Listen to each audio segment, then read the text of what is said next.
this point, the only transition I can think to make is something from a favorite television show of mine from the 1970s, and now for something completely different.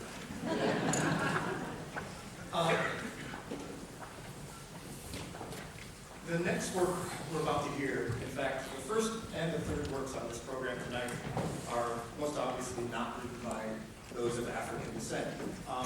However, both of those pieces, I have a personal connection with them. Barber's first essay was one of the pieces that I heard as a young composer, and to put it in most euphemistically, it rocked my world.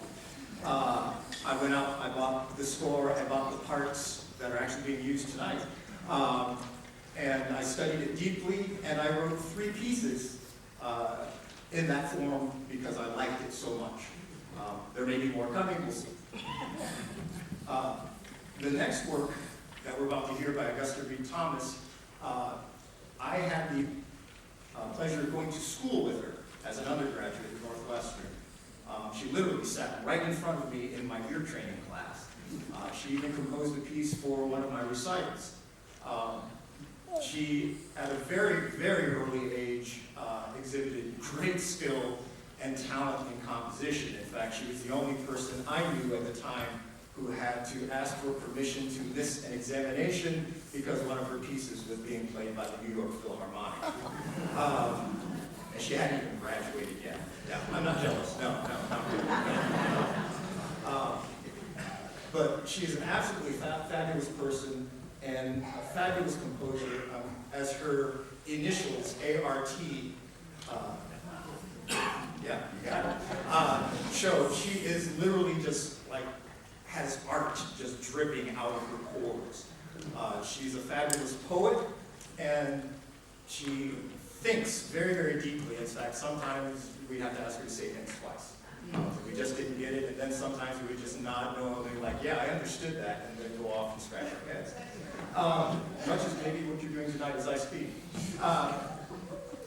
But more to the point of the next work, of Paradise and Light, it was originally a vocal work for women's chorus, based on a poem by E.E. Cummings, and the setting of this particular poem actually has 2 lovers parting in the forest.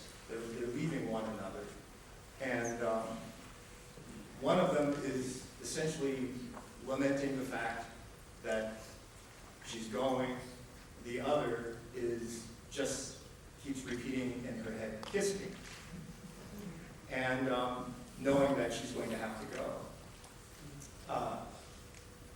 When I spoke with, I'll use her formal name, Augusta, I was called Augusti, she also mentioned that this particular piece was inspired by a visual image that she found quite enchanting, and that is, while walking through the woods, the idea of sunlight coming through the leaves, sometimes in beams, unblemished and unbroken, and sometimes in little spots and dapples and such. And as such, when you listen to this piece, keep these things in mind. There is no set melody. Since we don't have a chorus, you won't hear the words to which these notes are attached. But that image, I think, can help you navigate your way through this piece. I find it quite beautiful. And like many of things, Augusta, sometimes after you hear it, you just may scratch your head and have to go figure it out.